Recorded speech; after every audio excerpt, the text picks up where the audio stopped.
মাথার উপর তপ্ত সূর্য, শহর জুড়ে তার দগদগে তেজ।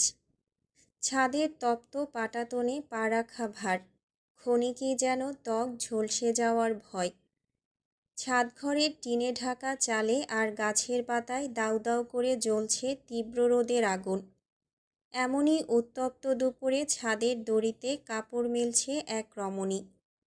পরনে তার আধভেজা পাতলা শাড়ি, হাতে মোটা স্বর্ণের বালা। রোদের তাপে লাল হয়ে ওঠা ফর্সা নাকে জ্বলজ্বল করতে থাকা ছোট্ট নাকফুল, কপালে তার ঘামের নহর। বালতি ভর্তি কাপড়ের বেশ খানিকটা ফেলে রেখেই পায়ের দিকে তাকালো নীরা। উত্তপ্ত পাটাতনের তপ্ততা থেকে বাঁচতে পা উঁচু করে বুড়ো আঙুলের উপর ভর দিয়ে দাঁড়ালো। হাত দিয়ে আড়াল করল চোখ। পরমুহূর্তে কিছুটা স্বস্তির জন্য ছাদের ডান পাশে থাকা বিশাল আমগাছের ছায়ায় দাঁড়ানোর সিদ্ধান্ত নিল সে। একটু বিশ্রাম নেওয়া যাক। কিন্তু চোখ তুলে তাকাতেই থমকে গেল নজর। আমগাছের ছায়ায় উল্টো দিক ফিরে দাঁড়িয়ে থাকা মানুষটিকে চোখের পলকেই চিনে ফেলল নীরা। টি শার্টের কলারটা পেছনের দিকে ঠেলে দিয়ে দাঁড়িয়ে আছে অন্তু। পরনে ছাইরঙা 3/4 প্যান্ট আর চটি জুতো। এক হাতে জ্বলন্ত সিগারেট আর অন্য হাতে ফোন। অন্তুর হাতে জ্বলন্ত সিগারেট দেখেই চটে গেল নীরা। কয়েক সেকেন্ড ভ্রু বাঁকিয়ে তাকিয়ে থেকে উল্টো ঘুরে কাপড় মেলায় মন দিল। বালতিটা এক জায়গা থেকে অন্য জায়গায় রাখতে গিয়ে ইচ্ছে করেই অতিরিক্ত শব্দ করল। অন্তু ঘাড় ফিরিয়ে এক পলক তাকিয়ে আবারও নিজের কাজে মন দিল। তপ্ত রোদের মতোই শাড়ি পরিহিতা উত্তপ্ত নারীকে দেখেও যেন দেখল না সে। নীরার রাগটা যেন থিতিয়ে গেল। কাপড় মেলতে মেলতেই রাগ ভুলে ভয়ানক মন খারাপ হয়ে গেল। যে মানুষ রাগকেই পাত্তা দেয় না তাকে রাগ দেখিয়ে কী লাভ? নীরা দীর্ঘশ্বাস ফেলল। মস্তিষ্কে কড়া নাড়ল উত্তরহীন কিছু প্রশ্ন। অন্তু কেন এত সিগারেট খায় আজকাল? আগে তো খেত না। নীরা কি সে একদমই মেনে নিতে পারছে না, নাকি শাশুড়ি মায়ের কথাই সত্যি? অন্তু কি বাইরে কারো প্রতি আকৃষ্ট হয়ে পড়েছে? ভাবনাগুলো নিজের কাছেই কেমন বিদঘুটে শোনায় নীরার। শেষ কাপড়টা মেলতে মেলতে নিজেকে শাসায়। ছি, কি বিশ্রী চিন্তা। বালতি নিয়ে নিচে নামার সময় পেছন ফিরে একটিবার তাকালো নীরা, অথচ বুঝতেই পারল না পাশের বিল্ডিংয়ের জানালার গ্লাসে অত্যন্ত মনোযোগী দর্শক হয়ে তাকিয়ে দেখছিল অন্তু। পাতলা শাড়িতে স্পষ্ট হয়ে ওঠা নারীসুলভ বাঁক, কাপড় মেলতে গিয়ে উন্মুক্ত হয়ে যাওয়া মেদহীন কোমর, ঘামে ভেজা মুখশ্রীতে আবেদনময়ী ঠোঁট। বেশ কিছুক্ষণ হলো ছাদ থেকে নেমে এসেছে অন্তু। মন মেজাজ তিরিক্ষি। নীরার সারি সারি ঢংটা একদম পছন্দ হচ্ছে না তার। বাসায় কি সালোয়ার কামিজ নেই?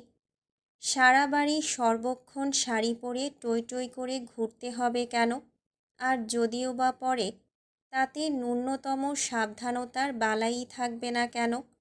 একটা মেয়ে কতটা কেয়ারলেস হলে আধভেজা পাতলা শাড়ি পরে ছাদে উঠে যেতে পারে, তাই ভেবে পাচ্ছে না অন্তু।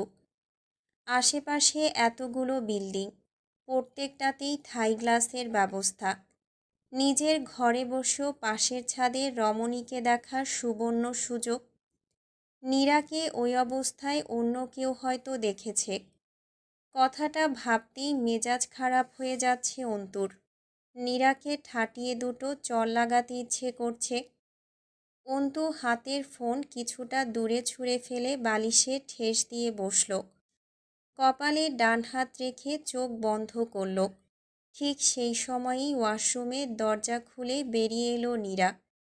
দরজার শব্দে হাত সরিয়ে চোখ খুলল অন্তু। ওয়াশরুমের দরজার দিকে তাকাতেই ভ্রু কুঁচকে এলো। বিগড়ে থাকা মেজাজটা এবার চূড়ান্ত বিগড়ে গেল।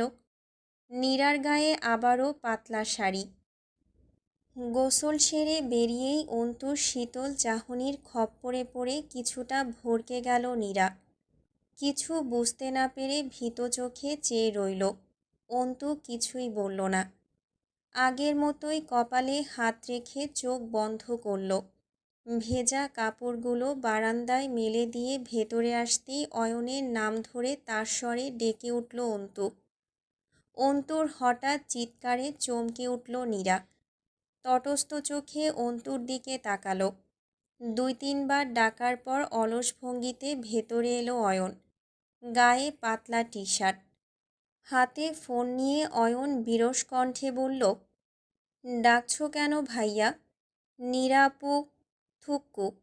ভাবি তো এখন ঘরেই আছে, কিছু বলতে হলে সরাসরি বলে ফেলো, আমাকে কেন দরকার? অন্তু সোজা হয়ে বসল। শীতল কণ্ঠে বলল, কাছে আয়। অয়ন অনিচ্ছা সত্ত্বেও ভাইয়ের পাশে গিয়ে দাঁড়ালো। সেকেন্ড বিলম্ব না করেই ভাইয়ের গালে ভয়ানক এক চড় বসালো অন্তু। ঘটনার আকস্মিকতায় চমকে ২ পা পিছিয়ে গেল নীরা। অন্তুর এমন রূপে ভীত হয়ে উঠল মন। অন্তু রাগত কণ্ঠে বলল, সারাদিন গেম খেলিস, পড়াশোনা নাই। এই পড়াশোনা দিয়ে এসএসসি পরীক্ষা দিবি তুই? থাপ্পড় দিয়ে গাল লাল করে ফেলবো বেয়াদব।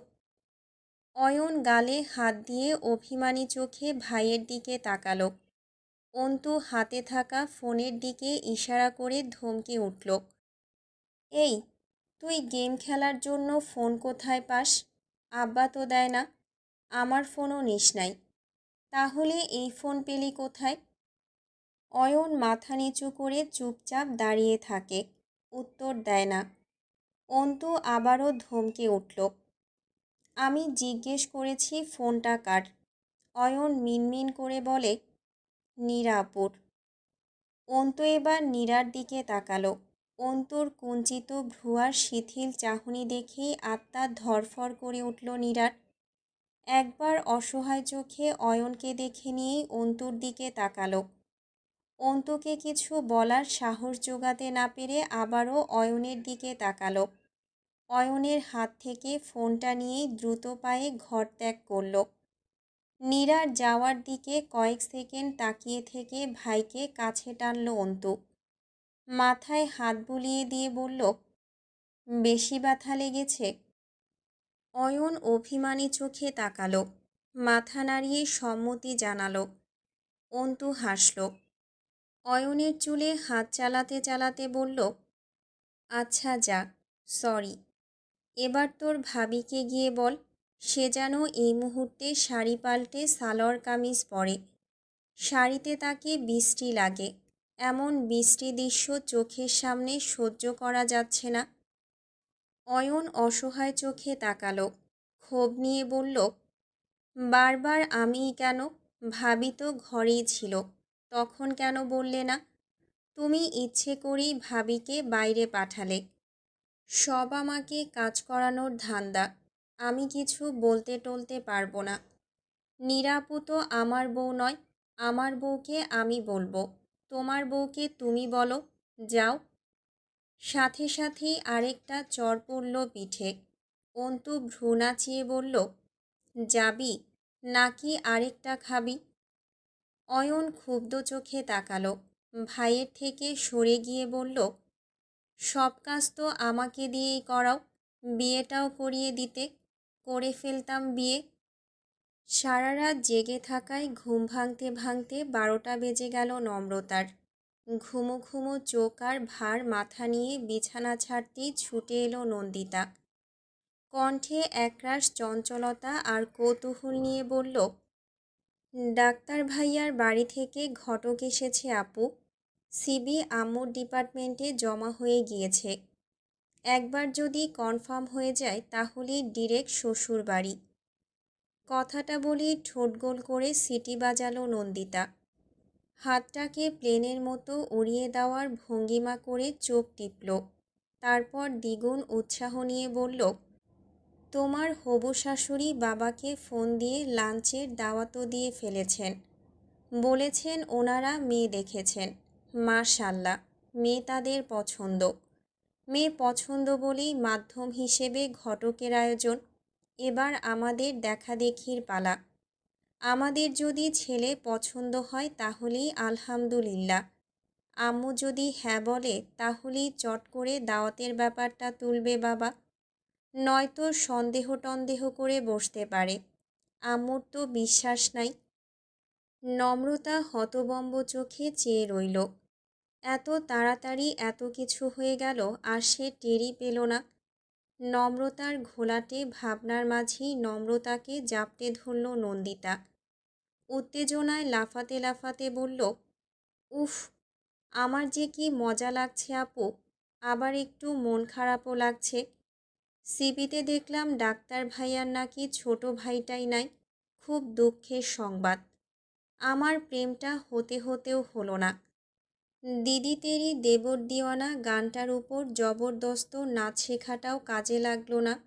ওয়েস্ট, সব ওয়েস্ট।